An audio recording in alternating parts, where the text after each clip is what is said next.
काशी की रक्षा का वचन। बहुत समय पहले की बात है। ये वही समय था जब देवता, ऋषि मुनि और मनुष्य सभी मिलकर संसार के रहस्यों की खोज में लगे रहते थे। गंगा के तट पर बसी काशी नगरी अपनी भव्यता और पवित्रता के लिए प्रसिद्ध थी। कहा जाता था कि काशी केवल एक शहर नहीं, बल्कि स्वयं महादेव का धाम है।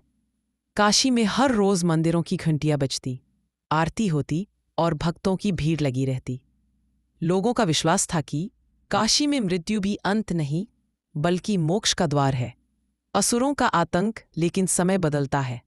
एक बार असुरों ने धरती पर आतंक फैलाना शुरू किया। वे सोचते थे कि अगर काशी पर कब्जा हो जाए तो पूरा संसार भयभीत हो जाएगा। असुरों ने योजना बनाई कि वे काशी में आकर मंदिरों को नष्ट करेंगे और लोगों की आस्था को तोड़ देंगे। काशी के भक्त बहुत घबरा गए। वे महादेव से प्रार्थना करने लगे, हे भोलेनाथ, ये तो आपका नगर है। यदि इसे असुरों से नहीं बचाया गया तो हमारी आस्था टूट जाएगी। भगवान शिव का वचन। भक्तों की पुकार सुनकर भगवान शिव काशी विश्वनाथ मंदिर के गरिमामय शिवलिंग से प्रकट हुए। उनके नेत्र लाल अग्नि जैसे चमक रहे थे और त्रिशूल से पूरी धरती कांप उठी। उन्होंने भक्तों को शांत किया और कहा, भय मत करो, काशी केवल एक स्थान नहीं है, ये मेरी आत्मा का अंश है।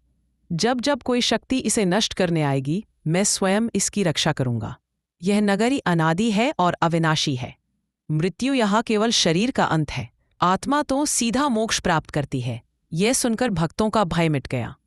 असुरों से युद्ध। कुछ ही दिनों में असुर सेना ने काशी की ओर कूच किया। आकाश में घोर बादल छा गए और नगरी चारों ओर से घिर गई। भक्त मंदिरों में दीपक जलाकर हर हर महादेव का नारा लगाने लगे। तभी भगवान शिव नंदी पर आरूढ़ होकर प्रकट हुए।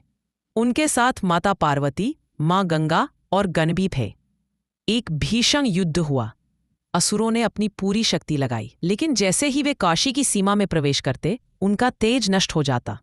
भगवान शिव ने त्रिशूल उठाकर असुरों का संहार कर दिया। अंत में उन्होंने कहा, जो भी दुष्ट इस पवित्र भूमि पर बुरी दृष्टि, उसका विनाश निश्चित है। काशी की अमरता। युद्ध समाप्त हुआ। भक्तों ने हर्षोल्लास से आरती की। काशी फिर से प्रकाश और शांति से भर गई। तब शिव बोले, काशी मेरी नगरी है,